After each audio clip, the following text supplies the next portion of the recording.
Spartans! What is your profession? Yes, people, another edition of Nights of the Roundtable discussions where we discuss all sports all the time. I'm flying solo today. Unfortunately, the man them couldn't make it. Life be life but I thought that this this topic was way too important not to address. So we're going to be getting straight into it. The breaking news that has taken place. Normally, we'd be talking about what's happened in the Champions League, what has happened in the Premier League, but this needed to be addressed. So we're going to be getting into the latest fallout from the Africa Cup of Nations. But as usual, before we start, make sure to like, share, comment, and subscribe to the channel. Get the likes up, get the subscriptions up. As I say all the time, share, share, share. We are here, and don't forget to join our social media pages as well. Links are in the description. First of all, apologies that we haven't been on Life Be Life in, as we say, but we are back, and Footie Chat will be back at the end of the week as well. So don't worry, people. We haven't gone missing. Just certain things have taken over. But the big news is that Senegal have been stripped of the 2025-26 Africa Cup of Nations title. Now, if you go back to January, it was chaotic to say the least what transpired in that final. Just to give you a recap, it was 0-0, probably about the 80th minute. Senegal get a corner, it's taken, ball goes in, referee blows for a foul on a Moroccan player. We all knew it was soft. Couple minutes later, Morocco go up the other end. It's deemed a penalty to Morocco after a VAR check. So referee goes over to the screen, checks it. VAR and referee agree that it is a penalty. At this point, the Senegalese players feel an injustice, to say the least. The manager calls them off the field of play. They are off the field of play for about 10 to 12 minutes. And it's only because of Sadio Mane that the players come back out onto the field. Play resumes. Brahim Diaz has the chance to put the ball in the back of the net. He does a foolish Panenka and puts it straight into Mendy's hands. It then goes into extra time, where Pape Sarr scores a rocket in the first half of extra time, and Senegal go on to win the Africa Cup of Nations. After that, obviously, you had the Moroccan manager who was unhappy, said he was going to appeal this. So many sanctions, so many fines, so many bans that had come out of this predicament. That's in January. If we move on 2 months later, CAF have now come out and basically said that they are overruling, and they are saying that Morocco will be the Afcon 2025 champions. I'm just going to read it out here. The Confederation of African Football, CAF, appeal board found Senegal broke Afcon regulations by walking off the pitch during the final, which took place on January 18th, after Morocco were awarded a contentious penalty. Many Senegal players vacated the field, led by their coach Pape Thiaw, delaying the game by around 17 minutes. It wasn't 17 minutes before captain Sadio Mane convinced them to return. Hold on. Brahim Diaz had his Panenka save before tournament host Morocco lost 1-0 extra time. Article 82 of AFCON regulations state that if a team refuses to play or leaves the ground before the end of regulation time without the referee's authorization, it will be considered the loser and eliminated from the competition. Under Article 84, any team that violates Article 82 will be permanently eliminated and lose the match 3-0. The result is an outcome of an appeal made by Moroccan's Football Federation. Right. So that's all the jargon out the way and everything that's been put in place by CAF. And here's my opinion on it.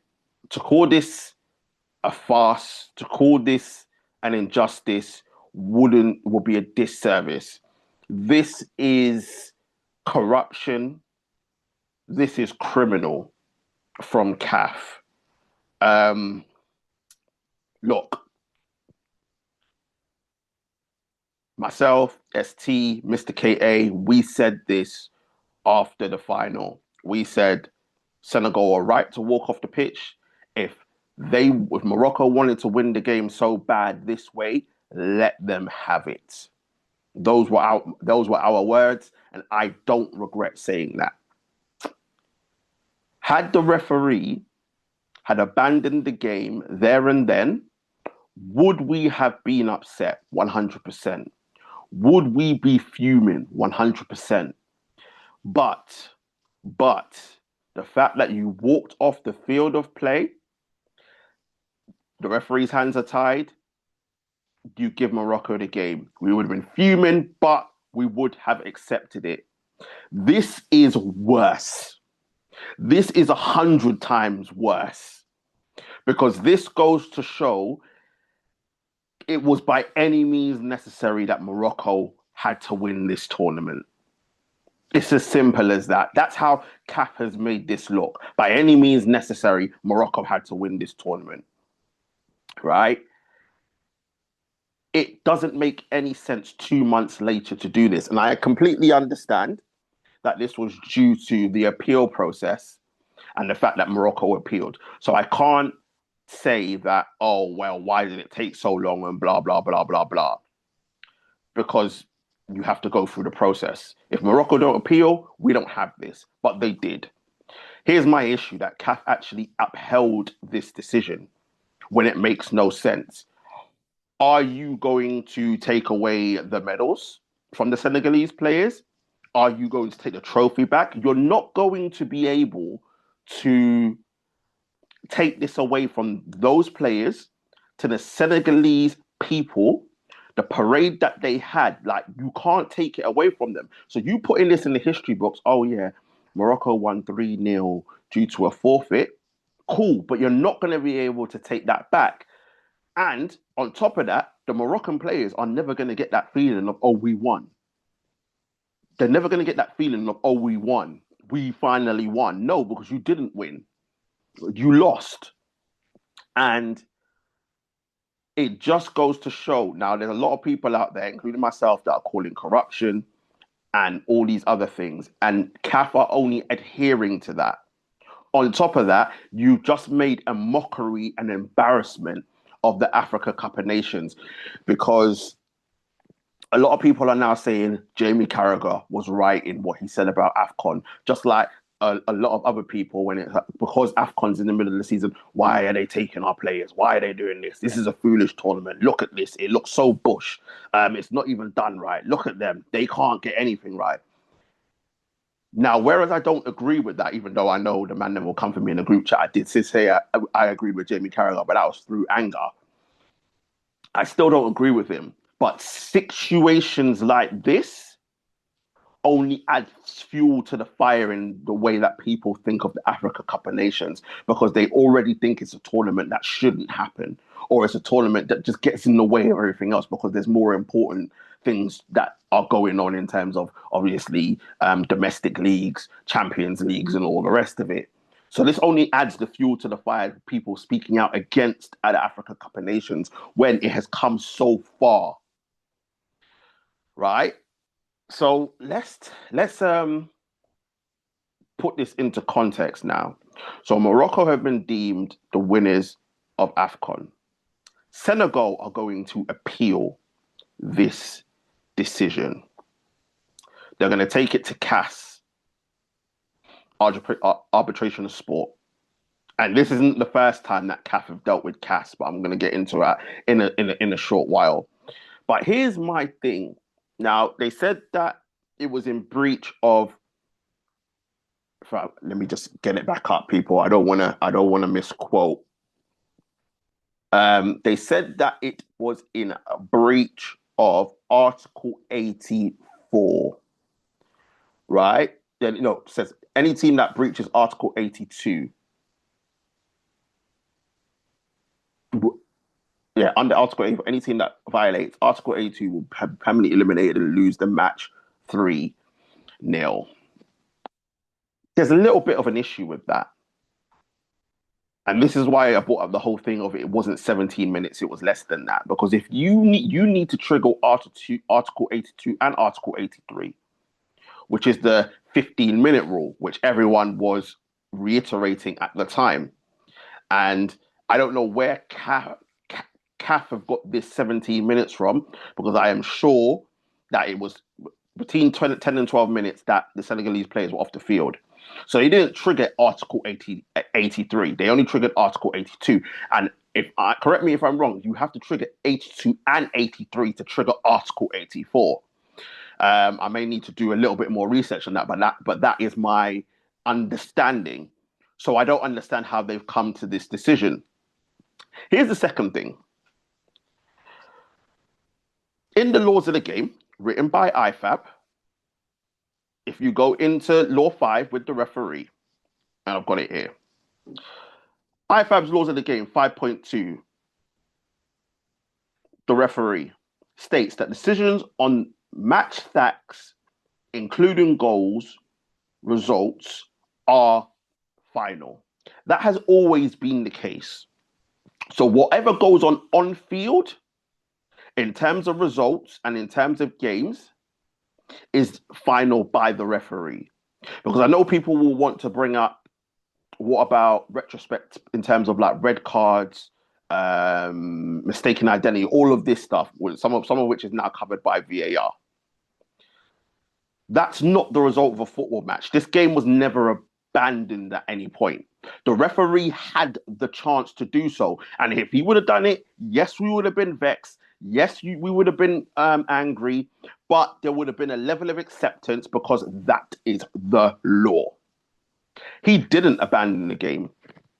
Now, you can have your reasoning behind it. Everyone's entitled to their opinion.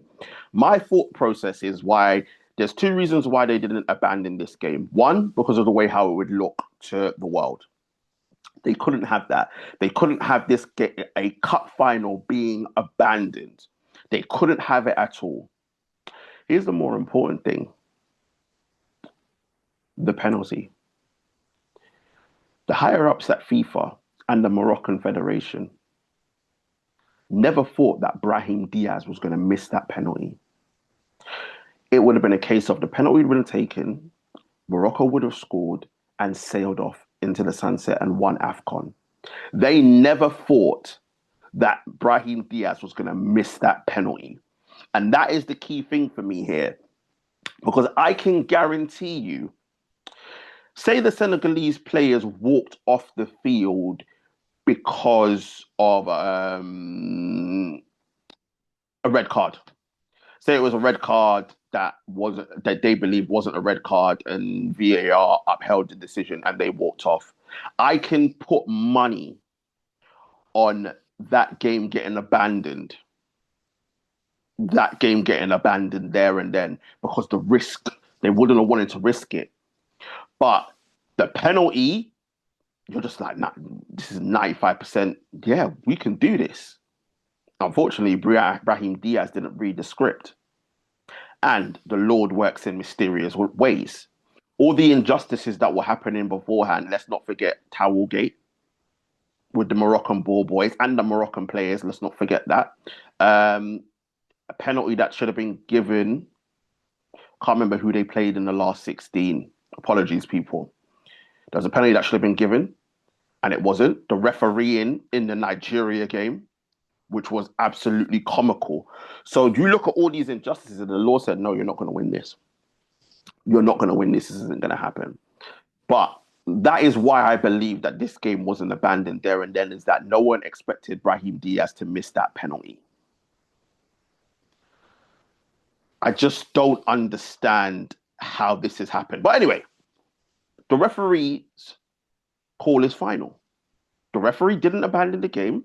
The game went ahead, and what's happened has happened. So how is it that this has been allowed to happen? How is it that CAF have come to the decision that even though the referee didn't abandon the game, that they can all of a sudden do this? Because as far as I'm concerned, the referee's the one that's made the mistake here. So he's the one that should come down on, because he should have abandoned the game if we're going by the letter of the law. He chose not to. Now, I don't think that was his decision. I think it was people above him, but we can't prove that. So the referee should be the one under scrutiny for not abandoning the game, not then trying to reverse the decision. Because what are we doing here? Because my whole thing is that opens Pandora's box. Are we going to go back to the hand of God, my Maradona, and just say, yeah, now we're going to get rid of that? There's a lot of people that were saying corruption in the for Argentina in the 2022 World Cup. Are we going to go back and look at things and then say, do you know what? Let's change that decision. The referee, by the letter of the law, written by IFAB, the referee's call is final. The result is final. You cannot change it. But CAF have decided to otherwise. Senegal have decided to appeal to CAS. Now, I mentioned before the issue that CAF have had with CAS. I know a lot of abbreviations here, people. So we take it back to 2019. This isn't international. This is the African Champions League. People, allow me if I butcher the names, but Experience of Tunis versus Wydad Casablanca. It was the African Champions League final, played over 2 legs. It was 1-1 after the first leg. Esperance of Tunis scored and made it 1-0. Casablanca believed they had equalized, but it was disallowed. The referee, Bakary Gassama, deemed that there was an infringement, and he disallowed the goal, to which sent Casablanca raging. Casablanca, a Moroccan team, by the way. So we're seeing a pattern here. They decided to walk off because they felt aggrieved, just like Senegal did. Here's the difference, people. Casablanca would not return to the field of play. The referee, so imagine, the referee gave them 1 hour and 25 minutes. At half an hour, the CAF president came down and tried to get them to come back on. The referee gave them 1 hour and 25 minutes to try and get back onto the field of play to finish the game. They refused. He abandoned it. CAF then decided what they're going to do is basically say that this game should be replayed because of the failure of the VAR technology. So let me get this straight. So for this team, Casablanca, you were willing to replay it, even though they left the field of play for 1 hour and 25 minutes, but you were willing to replay the second leg. To which the arbitration of sport basically turned around and said, no, we're not doing that. That's not how this works. The referee's decision is final. The referee decided to abandon the game. He gave Casablanca ample opportunity to get back onto the field of play. They refused. You cannot then go and replay the second leg. Like, what is that? So there is a massive feeling that this appeal that Senegal are going on with the arbitration of sport, Senegal could be successful. It's looking likely that Senegal are going to be successful with this appeal, which will then stick more mud in the face of CAF. And people responded to the way how myself, ST, and Mr. K were going on about the North Africa versus everybody else divide. It's not helped by these situations. We had an Africa Cup of Nations in the Ivory Coast, which had drama to the high heels. but nobody was screaming corruption. Nobody was screaming cheating. Nobody was screaming injustice. But as soon as it seems like whenever Africa Cup of Nations, and I don't want to generalize, but it seems like everything gets a little bit different when AFCON's in North Africa. And I know that FIFA, along with everybody else, were desperate for Morocco to win because they're trying to put bids in for the World Cup, etc., to bring the World Cup back to Africa. But this isn't the way to go about all of this. This has left a sour taste in everybody's mouth. It has left people raging. The unanimous feeling when Senegal won the Africa Cup of Nations, the euphoria, and not just for African nations, but the world. You had people that had no interest in the Africa Cup of Nations, watching what happened, seeing the injustice, seeing the corruption, and were overjoyed and rejoicing that Senegal won that game because they saw what was happening. And then they did their research and found out what happened throughout the whole tournament. So to see that and then have this, and listen, I expect the Moroccan people to defend their nation and defend this decision. That is their prerogative. That is their right. But I'm sorry, even if I was Moroccan, I couldn't accept this. As passionate as I am about my country, JA, I couldn't accept this because we didn't win on the day. That's not how you want to win a trophy. That's not how you want to win a cup final. And I know a lot of people are by any means necessary, but nah, this ain't it. This ain't it at all.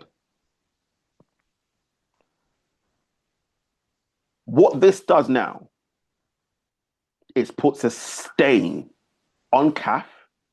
It needs a complete upheaval. The people that are within CAF right now, because they're not doing African football any favors with all of this. It has left people feeling a certain type of way that is so negative, it's beyond belief. And if this is upheld by the arbitration of sport, I'm fully expecting a boycott from the next Africa Cup of Nations. Now, there are people that think that this is FIFA's plan because they're not a fan of the Africa Cup of Nations. I don't think it is. But what I will say is that if it is upheld, I do not blame any country not to participate in the next Africa Cup of Nations. Because this is wrong on so many levels. And I completely understand. There are some people that will say, well, the right decision was made in the end. No. Because if we were going to do this, it had to happen then and there. You can't make a decision, even though I said the reason why I believe they made this decision is because they never expected Brahim Diaz to miss the penalty. I think another facet of this is we saw the chaos that was happening in the stadium when Senegal walked off. I do believe that they probably took into consideration, had this decision been made on the pitch then and there, what would have transpired in the stadium, outside of the stadium, would have been absolute madness. But you cannot make decisions based on fan reaction. You have to make the decisions based on what it says in the laws of the game. That's it. Irrespective of what you believe is going to happen off the field, what people are going to do, what riots are going to, that's for the police to deal with and the governing bodies to deal with. You have to make those decisions based on what the laws say. And my whole thing now is that the stain that this leaves on African football, African teams going to be willing to boycott the next Africa Cup of Nations to then allow club teams, even though I know they can't, but allow club teams to be like, well, do we really want our players going? We don't want them going anyway. So it just puts African football back instead of taking it forward. Because, listen, in terms of Morocco, the stadiums were amazing. There were some very good matches. I don't think it had as much drama as the one in Ivory Coast, but there were very good matches. The standard was so much. The pitches were amazing. I know the players said that they were treated very well when they weren't on the football field. It's just a shame that this is the outcome. And it just sets African football back, man. It just sets African football back, and it's one of the reasons why people don't take it seriously, and we don't want that. We want African football to thrive. For too long, too many African players have been taken by Europe, well, not taken, but playing for European countries. And now we're getting a situation where in which these African players want to play for their countries. And then you see stuff like this and you're just like, well, if there's going to be corruption, if this is the way how it's going to look, because you can only imagine how this looks to all the people against Afcon right now. But people, we will see what happens. I know Senegal have appealed. I think they said the problem is, I think that it said that for the arbitration of sport, this could take up to 6 months to get a verdict. So it's nothing more than another waiting game. But what I will say to wrap up, Senegal players, Senegal manager, Senegal people, hold your heads high. I completely understand why you walked off the field. If the referee would abandon the game, yes, you would have been upset, but it would have been acceptable. But you had the parade. You scored the winning goal. You got those medals. You did Africa proud. And you made African football win. And nobody, not the Moroccan FA, not CAF, can take away the fact that you won that, you paraded that trophy in front of the world to see, and you celebrated in your home country. We salute you, and we hope that the arbitration of sport will do the right thing. But people, let me know what you think in the comment section. Listen, if you're Moroccan and you completely disagree, let me know your thoughts. I want to know how you feel. Let me know how you feel if you're a neutral. Let me know how you see this. This isn't, I'm only giving my opinion. Obviously, I've given some certain factual stuff, but I'm only giving my opinion on what I think. I'd love to hear what everybody else thinks. And I will be getting the reactions of ST and Mr. KA later on in the week. Our people are going to wrap up there. But as usual, before we go, make sure to like, share, comment, and subscribe to the channel. Get the likes up, get the subscriptions up, as I say all the time. Share, share, share. We are here, and don't forget to join our social media pages as well. Links are in the description. People, I want to say thank you very much. It was me riding solo. If I was drifting a little bit, I do apologize. It's the first time I'm doing this, so a little bit of nerves, not having somebody to bounce off. But coming up, as I said, Footie Chat will be back. I'll be getting the thoughts of Mr. KA and ST. Also, we'll be looking at what's transpired in the Champions League, previewing the Carabao Cup final, and looking at what took place in the Premier League as well. But people, thank you for your listening ears and watching. Stay safe out there, be safe, and I shall see you very, very soon. Peace.